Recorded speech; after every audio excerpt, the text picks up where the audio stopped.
Hi, good morning, everyone. We're about to get started. Before we do, I just wanted to give a couple of housekeeping notes. Restrooms are directly behind us. You see that big green wall. There's signs pointing in the direction of the restrooms. If you are going to be posting to social media, we invite you to please use hashtag Connect15. And then also, if you didn't drop your card for the drawing in the afternoon for a special prize, you must be present to win.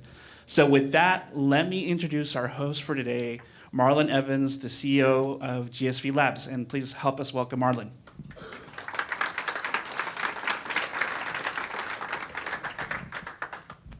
Thank you.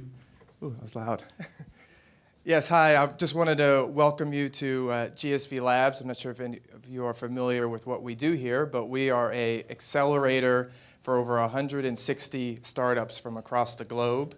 We work across four main industry areas: mobile, big data, sustainability, and education technology. And we really do see ourselves as a platform that helps bring people together from different kind of perspectives, whether that be university, investors, government. So when Mario and Zach and Marcy came to me and said, hey, would you be willing to host this event around innovation and kind of cross-sector collaboration between the public and private sector, it was one of those things like where she had me at hello. I was ready to go, because this is exactly the type of gathering and people in the room that we think is really critical to solve society's toughest challenges, which is what our goal is at GSVlabs. And we know that that can't just be something that the tech sector does or something that the private sector or public sector is doing alone, but it really needs to be in collaboration. We need to get the greatest minds together with those who have the infrastructure and the scale to see those ideas come to fruition. And what better opportunity than Connect15. So we're really honored to have everybody here. We look forward to you meeting some of the companies that we work with on a daily basis here, and also hope to have you back at some point in the future to give you even a bigger and better perspective of what we're doing at GSVlabs. So without further ado, I'd love to welcome up Assemblymember Kevin Mullin and County Supervisor Warren Slocum, two individuals who I think embody this idea of partnership and really looking for innovative ways to apply technology to some of our toughest problems. Thank you.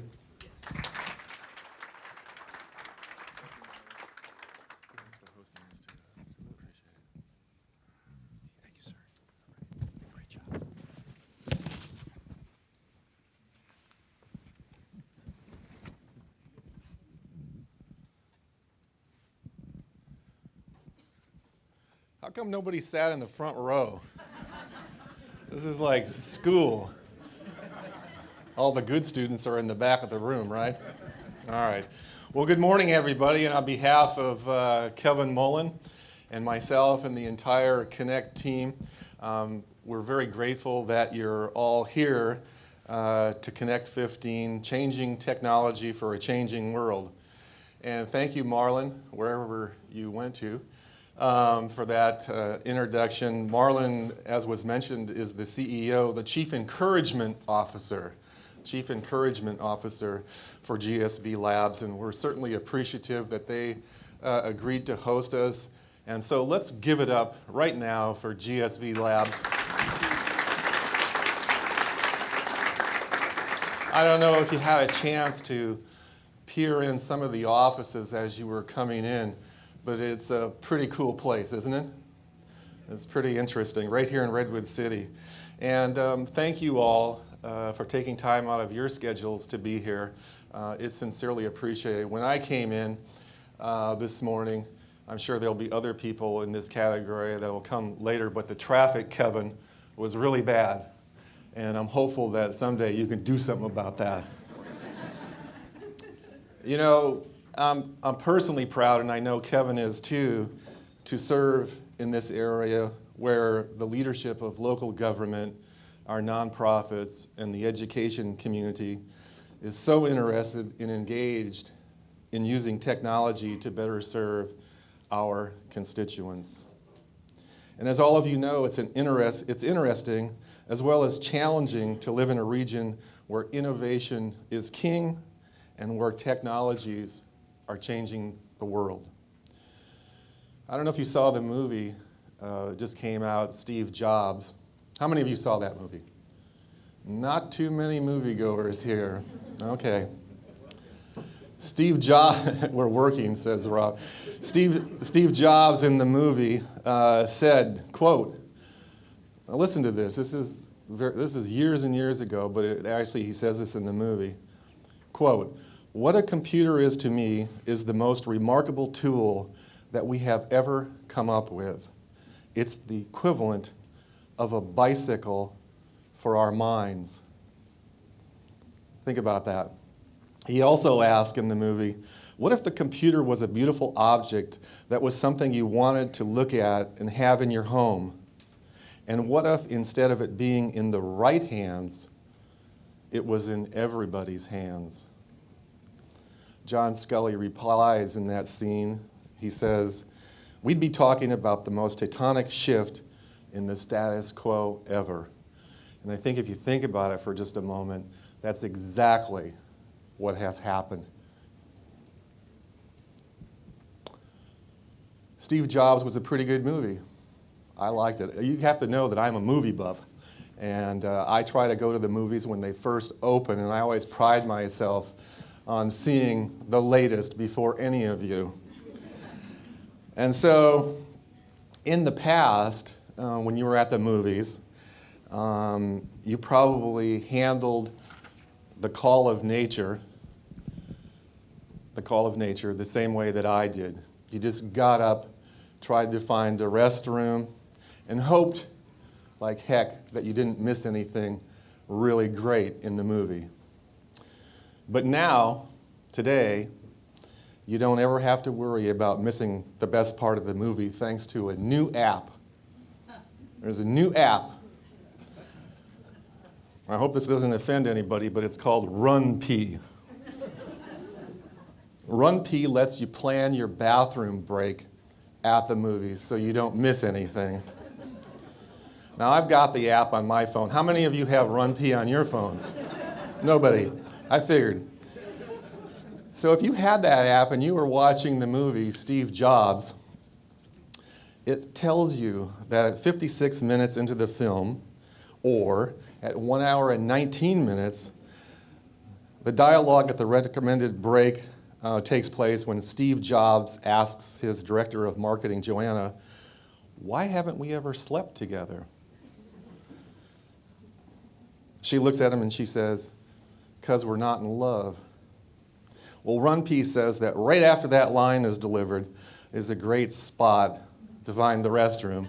In fact, RunP tells you you've got 4 minutes to get back to your seat because the next great scene is going to happen in 4 minutes. Let me give you one other example of how Steve Jobs' vision has come true. I know this guy. He's an ordinary guy like any of you or like any of the people that work here at GSVlabs. And he actually wrote code. He wrote a program to control his hot tub. Imagine that. So what happens is the first thing he programmed it to do was to measure the pH in the water of the hot tub. And he thought, well, that's pretty cool. But I could also then, if the pH was low, have the hot tub send an email to Amazon to order the chemicals for the hot tub. So he did that. So his orders were placed automatically when the pH was too low and he didn't have any supplies. The next thing he did was he decided that it would be cool to be able to open and close the lid of his hot tub by the press of a button in this app that he wrote. So he did that. The last thing he did was he wrote some code to measure the water displacement in the hot tub when people got into it. And the curious thing about that, when asked why would you be interested in that, was, well, then I can tell the weight of the people that are getting into the tub. So he was in London, and he was looking at his app, and he noticed this measurement come through of the water displacement and the weights, and he knew all the way over in London that his 15-year-old daughter and her boyfriend were in the hot tub. And he didn't think that was right, being a single parent. And so he pushed the button in the app, and the lid started to close on the kids. Now, so you might ask yourself, why would the husband and wife team that coded RunP, or why would the guy with the hot tub spend all this time and energy doing these kind of things, right? It's really not changing the world. It's not bringing peace to the world. They're just sort of fun things, right? But the answer was, it was fun. It was something different. It was a hobby. And each one of those folks said it solved some kind of real-world problem. So RunP, obviously the call of nature, and the hot tub, well, you get that one. So the bottom line is that technology is all around us, and there are apps being written every day that do all sorts of things, and Steve Jobs' statements, I think, have come true. So it was several years ago that Kevin, I mean many years ago, when Kevin and I brainstormed about the possibilities of gathering local leaders to talk about how to solve problems using technology.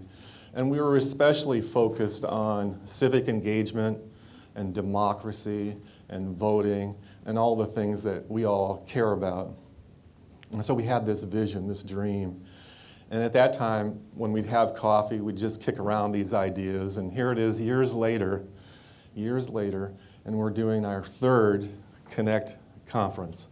So our vision has come true, and each of those conferences has been a realization of our original ideas. Now, we all know that government is being challenged by disruptive innovations like ride booking services, right? Uber, Lyft, those kind of things. Home sharing, the recent election in San Francisco over Airbnb. Possibilities of driverless cars on El Camino, for instance. All these things are pushing 20th century government to deal with 21st century constituent demands, which are very different than in the bygone era. Tim O'Reilly, a noted publisher and futurist, in a 2009 essay said, quote, "Too often we think of government as a kind of vending machine. We put in our taxes and get out services, roads, bridges, hospitals, fire brigades, police protection. And when the vending machine doesn't give us exactly what we want, we protest." He said, our idea of citizen engagement has somehow been reduced to shaking that vending machine of government.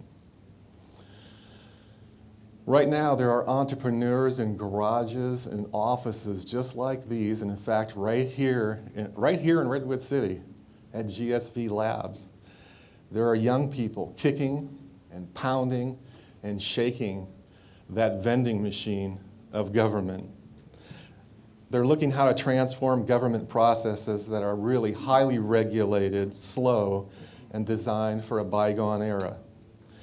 That new generation of innovators that's here start with the question of what's the problem and what solutions can be developed to address that problem.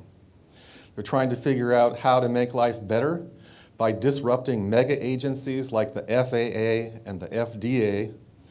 And at the individual level, they're trying to program your refrigerator so that it connects to the local supermarket so that when you run low on milk, the code will actually be sent to the supermarket, and lo and behold, milk will show up at your doorstep without you having to do anything.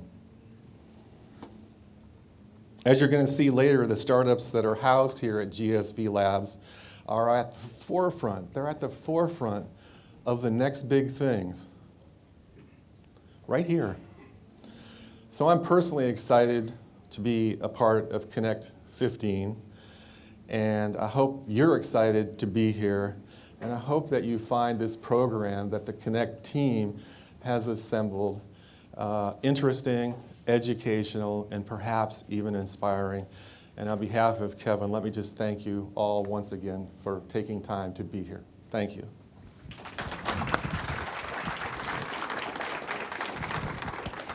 Very well done, Warren. And it's Warren who supplied that initial vision, and I'm sort of Robin to his Batman. He has been a visionary since I met him, and he is the real inspiration behind this conference, and it's an honor to partner with you today, Warren, and thank you for providing that compelling vision. I didn't see Run P coming this morning. I want to know what kind of venture capital went behind that app, as a matter of fact, but just wanted to add a couple of quick thoughts, and thank you again to Marlon Evans and GSVlabs for hosting us this morning. Every time that I watch the news, I'm a political junkie, a news junkie. Whenever I listen to the radio or read the newspaper, and I am one of those people that still picks up the daily newspaper, I have newspaper ink on my fingers, I am reminded of the amazing leaps in technology. It seems every day brings new technological accomplishments, and government is struggling to keep up. I see that at the state of California with some of our IT problems that I've had the misfortune of overseeing as a chairman, or pardon me, as a member of a budget subcommittee for. We've been able to see up close and personal where government has failed in its interaction with technology. And at the home of Silicon Valley, we could do so much better than we do at the state level. But I know that this is a real challenge as well for local governments. As Warren mentioned, disruptive technology is forcing a major shift, and we in government are caught between trying to embrace, to regulate, and to find a balance that does not stall innovation. Like the past two conferences, we have assembled local companies that have tools and platforms with examples of how government can embrace this technology. New this year, our third year, is going to be something called a mashup panel, which will showcase how technology can address current government challenges. We're at a venue that fosters a climate of learning, collaboration, and innovation, and capitalizing on GSVlabs' unique position as an incubator, we will hear from startups about their vision, along with potential solutions to actual problem statements that are facing government and the nonprofit sector. It's exciting that this work is happening here in Redwood City, Assembly District 22, and the presentations we hear tie directly to San Mateo County, our needs and our priorities. So in keeping with the spirit of innovation, I'm pleased to announce that thanks to Peninsula TV, you see the cameras around the room, today's conference is being live streamed, and the feed is accessible at our website, which is www.connectsmc.org. On a final note, for those of you using social media, we encourage you to use the hashtag ConnectSMC on Twitter and Facebook, and make sure you like us. So with that, let's get started with our keynote. And I have the pleasure of talking a little bit about Nelson Gonzalez. Nelson, a native Colombian who grew up across multiple countries, Nelson began his career as an analyst for the British Royal Household and Booz Allen based in London. During his career, he has advised the Colombian president and the CEO of Burberry on innovation practices. He managed the campaign of Afghan Finance Minister Ashraf Chani for UN Secretary General, and he developed social impact portfolios for Charles and Helen Schwab, Mo Ibrahim, Larry and Joyce Stupsky, Walter and Elise Haas, the Stewart Foundation, the Asia Foundation, as well as the Sobrato family. Nelson was founder and CEO of Advent Strategy, a global innovation strategy firm with major corporate and government clients. He also served as Chief Strategy Officer at the Stupski Foundation, I hope I'm pronouncing that right, where he created a campaign to redesign public education systems across 8 states. And I know we have a number of educators in the room with us today. Nelson also served as a director at the Royal Institution World Science Assembly, which led breakthroughs in pandemic preparedness and surveillance in collaboration with global pharmaceutical and multilateral institutions.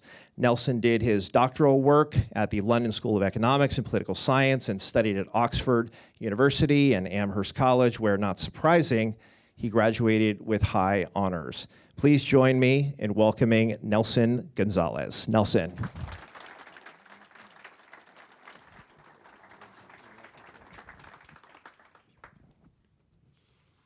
I will make sure that the short bio gets sent next time.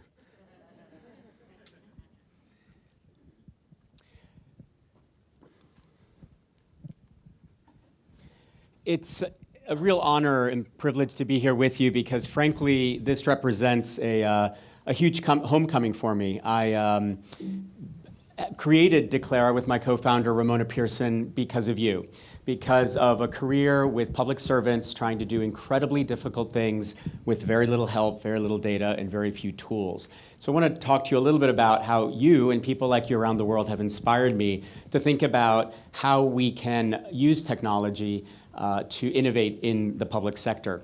And it's a homecoming as well because GSV is our lead investor, so it's thanks to the support of GSV and Mark Flynn, who's on our board, that we've been able at Declara, just down 101 here, to begin to do some amazing things around the world. So today you're here to talk about changing technology for a changing world. And one of the things that inspires me is the fact that we can begin to think about how technology inspires us and informs us for indeed more than hot tub management, bladder management, or the many things that we use technology for. But we have some very important challenges. We have a public education system that needs to support the kids who depend most on public education. We have public health systems that need to support dire needs. We're all under-resourced, stressed, and technology indeed can do more than ad placement or the kinds of things for which analytics are being used that are useful. But I think the fact that we sit in the universe's capital of innovation can do more than just provide us with better shopping or better lifestyle management. We can indeed change our worlds, change our county. And what I want to talk about today is how I and we have learned, I think, what are a couple of key principles about technology that Declara we're trying to work on very deeply. Number one is, how do we humanize technology? How can technology increasingly disappear?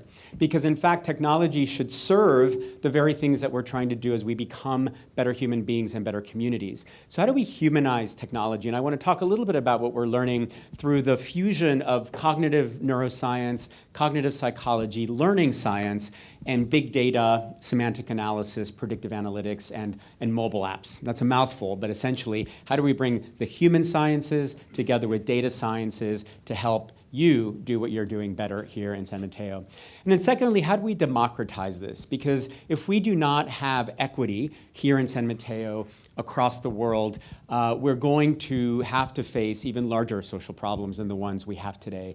So how can technology help humanize our experience, and how can technology actually democratize and bring equity across some of the divisions that we are all here to conquer?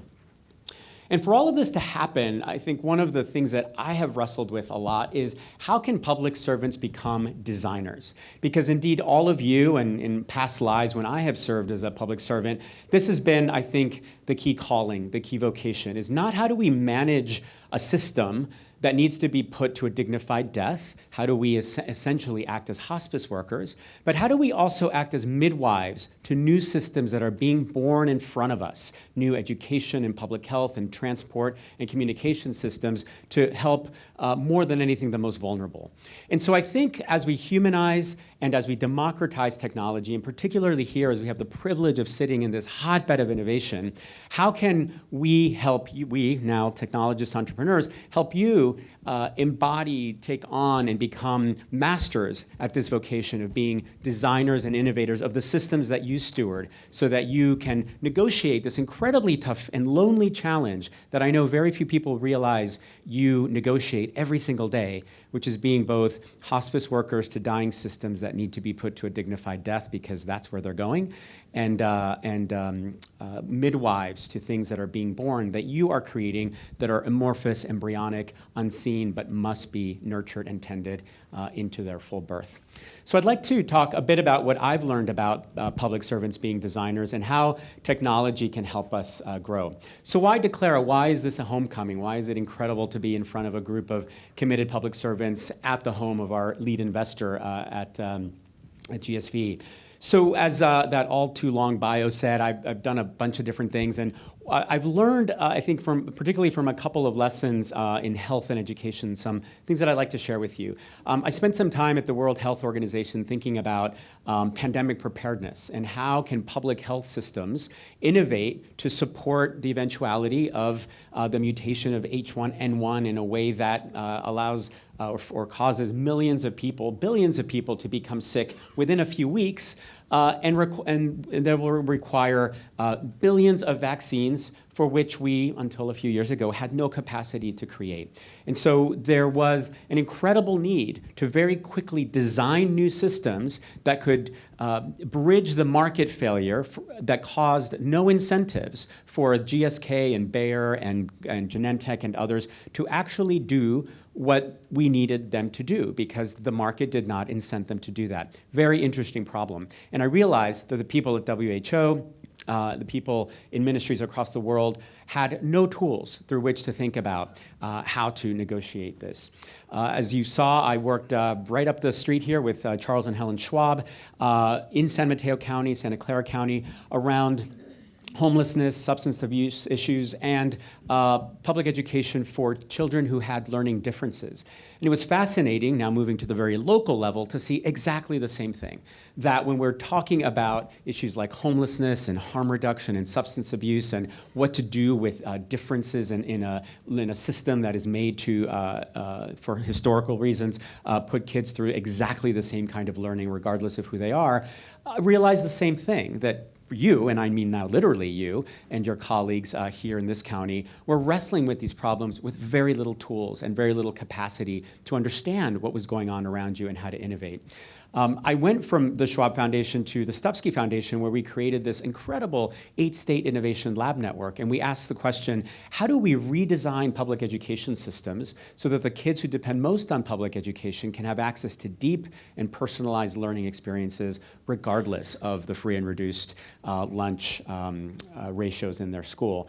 And I learned a lot as I spent 5 years with superintendents and principals and teachers and board members about the fact that being a designer of new systems of education required tools that we didn't have, required a kind of collective intelligence that was missing. And yet, heroically, day in and day out, I saw your colleagues do that.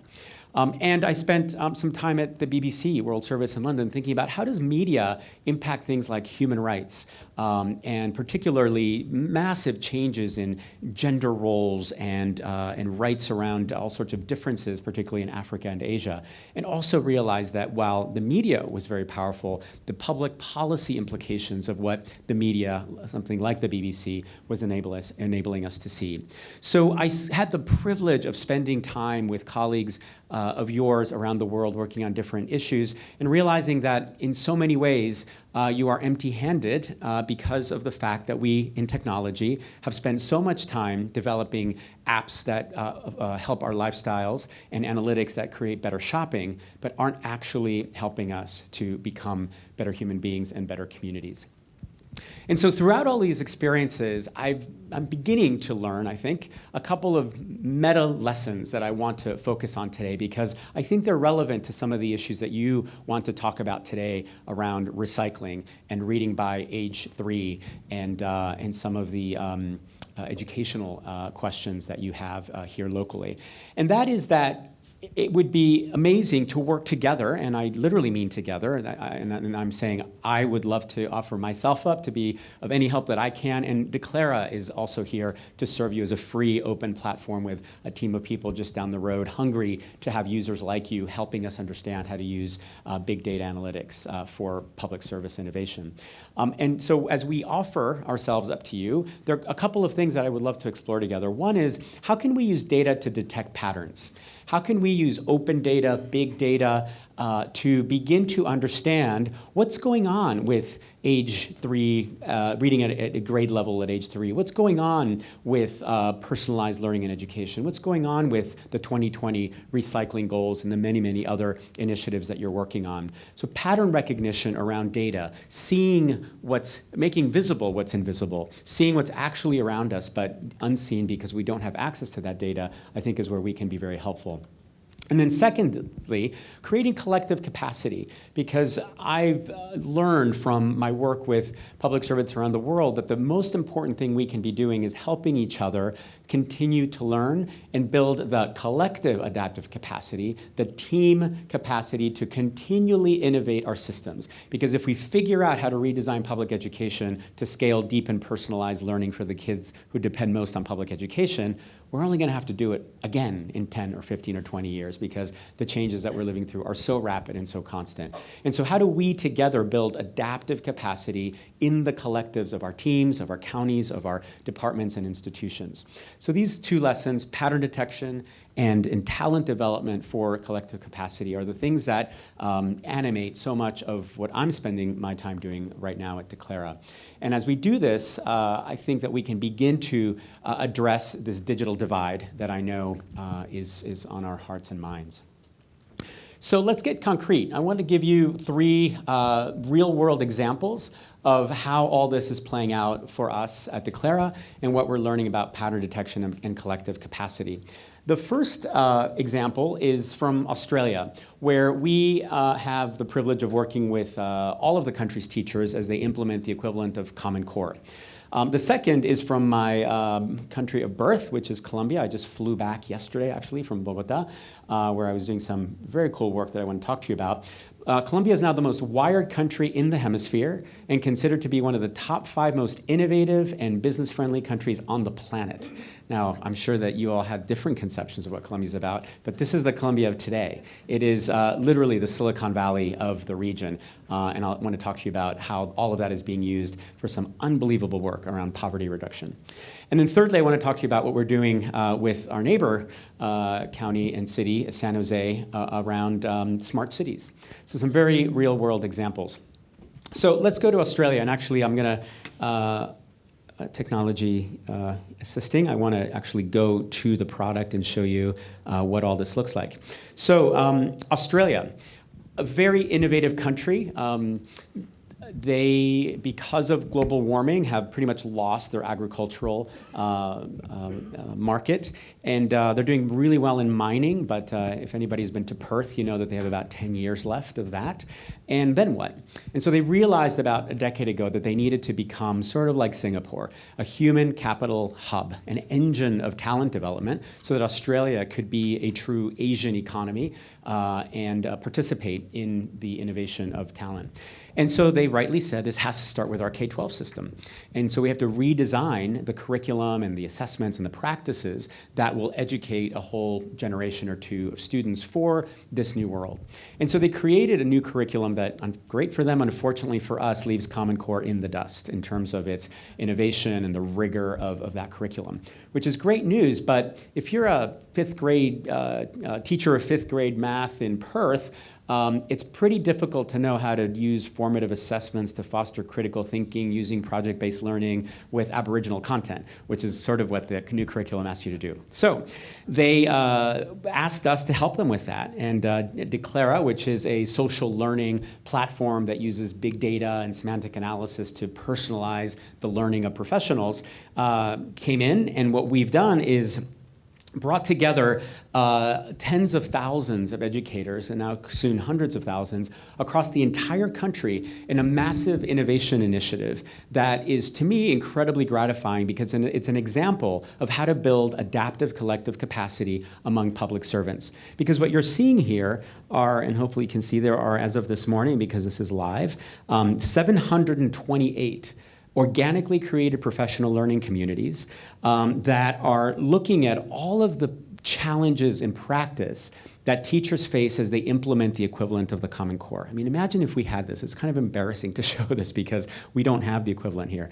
But we've got 728 communities working on things like new pedagogies for deep learning. And so they're blogging away and creating wikis and ingesting all sorts of content from all over the web. We actually enlivened 20 years worth of curricular data through our semantic analysis and made all of that discoverable.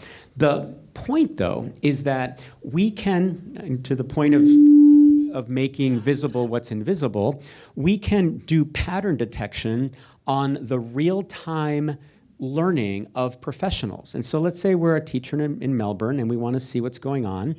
We can literally zoom in and see the conversations that are happening here. So there's a blog on media education. There is something on scaremongering about kids. And so all these conversations that are going on about the implementation of the curriculum. And as we analyze this data, we can actually detect patterns and see where is it that formative assessments are being used to foster critical thinking? Well, more or less in a suburb of Melbourne than in Melbourne, or more or less in Sydney than in Perth. So we can begin to generate hypotheses based on real-time interaction of professionals trying to solve a real-world problem, like the implementation of the equivalent of the Common Core. And what this has done is it's completely contradicted the Ministry of Education's assumptions about the professional development needs of teachers in Australia as they implement this curriculum. So amazing insights are surfacing from a trust and respect-filled approach to supporting professionals, which is something that I find quite moving about Australia. Instead of putting cameras in classrooms and spying on teachers and punishing when they don't do things exactly as some people want them to, anybody heard of that approach? They said, look, you teachers are the experts. Tell us what you need. Show us what's working and not working. And in 728 hubs of innovation, they're doing this in real time. It's incredibly impressive and an example of how big data and semantic analysis around content can help. The second example that I'd like to give is from Colombia. And I've just come back from there, as I mentioned, and something incredible is going on around poverty reduction. So Colombia has used for about 20 years now a program called conditional cash transfers, which I'm sure many of you have heard about, which is essentially highly regulated welfare. There are funds and social services that are provided to families living in extreme poverty, but they come with all sorts of strings that are connected to the interventions that we know actually get families out of poverty. And so they have to do with health and with education and with respect for women and safety in the home and community engagement. And so there are 8,000 essentially social workers working all over Colombia, and they are using little handheld tablets to, on a weekly basis, collect data about hundreds of thousands of families living in extreme poverty on 46 indicators that have been proven now for 40 years to move families out of poverty. And every week, data from across the entire country is uploaded to Bogota, where it's analyzed, and based on the pattern detection within the data, the services that are being provided at a national level, and Colombia is an incredibly large and diverse country, they customize the interventions on a weekly basis based on that data. So imagine changing social service interventions on a weekly basis based on real-time data. Well, that's what's going on in Colombia, thanks to the digital infrastructure that has been built and why Colombia is now considered to be the most wired and innovative country in the region. And so this pattern detection that they're doing with all of this data is also allowing them to develop really great practices. And so they're using our product to begin to say, well, if we're working in, let's say, displaced families because of the violence that Colombia has now overcome, and they're not in their homes and they don't have an extended family, what are the kinds of practices that seem to work? Or if we're dealing with children with special needs who aren't close to a special education center, what might we do? And so the ways in which our content curation capacity is helping them collaborate is generating a kind of enlivened library that helps them understand how to support all of this work. And the final example I want to give you is right here in San Jose, where the mayor's office and the city council is using Declara to create this living library on smart cities. So they're asking a lot of great questions about smart cities and open data and open government and e-government. And they're beginning a big initiative where with the city council, they'll be studying together and creating a lot of citizen engagement around these topics. And so what they've done is they've created this digital library on Declara. What do we do when we're trying to figure something out, right? If Santa Clara wanted to, if San Mateo wanted to start a big initiative on smart cities, we would all Google together, we'd email each other articles, we would start chatting on social networks, we'd browse, bookmark in our browsers, and we'd go crazy, right? Which is what we're doing right now as knowledge workers. Well, with our product, if for example, we see this article on open government, open data, we can bring this in through a browser extension that turns that content into a living repository of that data so that we can then begin to collaborate around it. And what's really powerful about this is that we can collaborate inside of the text, as you're about to see, so that we're no longer emailing things to one another and losing each other's wisdom. We now have this article in a way that is both easy to read, but more importantly, if I want to now have a conversation about this paragraph, I can mark that insight and bring my colleagues into a conversation that is intertextual, that is actually having to do with the very atomic level content that is most relevant to me. And based on that, we're creating what we call a cognitive graph. So here you see my naked brain. I like to call this intellectual pornography sometimes, because you get to see all the things that I'm thinking about. And if after this talk you think, oh, that guy did not know what he was talking about when he was talking about machine learning, what on earth is he reading? You can actually see. You can see all the things that are informing my thinking about machine learning or education reform or whatever it might be, and then send me an email and say, hey, dude, you got to start reading some new things because you were way off. So you can actually get into the brain of your colleagues as you think about the topics that you're thinking about, and we're doing that by analyzing all of the data in real time based on content curation. So another example of how we are using data to support pattern detection and to support collective capacity. And so what we're trying to do is bring this avalanche of information that we're all suffering under as we try to do the hard job of being hospice workers and midwives at the same time, running it through what we call our cognitive graph, which is our way of using the magical technologies of big data and semantic analysis for more than putting ads on your Facebook page, for actually giving you the ecosystem of content that you need based on all of this data. So what I want to close with is really an invitation, and that's an invitation to think about how we might work together and how technology and open data and content curation and collaboration might actually help you with the kinds of innovations that you want to work on. And so I know that today you're going to be talking about reading and recycling and early education, really critical topics. So what are the design challenges that might emerge from this? I love the way that you're framing this as a kind of design challenges, as very concrete problems that you want to solve. So as you begin that, how might you bring together different sectors? One of the things I've learned from work with on pandemic preparedness or public education or media is that it's absolutely critical to get players from the market, from the academy, from public policy, from the nonprofit sector, to get together to translate their logics to one another. Because if I, as an entrepreneur that has a venture-backed startup, is talking to one of you who is, has 3 years to get something done and then has to run for re-election, we may be talking about education reform, but we're not really talking to each other, because I'm thinking about my shareholders and my product market fit and how I'm going to get the kind of scale I need, and you're thinking about re-election because that's your world. So cross-sector translation is critical as we tackle things like early childhood recycling or early reading. And so how do we bring together these sectors? And then collaborating on this open data is critical because that transparency shows us that teachers in Perth are actually killing it when it comes to formative assessments. And it shows us that there is some region outside of Bogota that has the most wisdom about how to deal with displaced families, or that this part of the city council in San Jose is actually bringing up some incredible insights about smart cities. We can know what we didn't know if we share data openly with platforms like Declara and others to make visible what's invisible. And through that, we can, through these cycles of rapid iteration, right, what goes on just behind this wall here as my colleagues innovate through daily scrums, and in our case, we deliver new product every 2 weeks. Our sprints are 2 weeks long. How can government begin to work that rapidly? You may not deliver policy initiatives every 2 weeks, but could you every 2 months? That's what we experimented with in public education, and we could. Every 3 months, we had a whole cycle of system-wide reform that played out. And so how can this rapid cycle prototyping of new policies and practices actually generate the kind of innovation you want?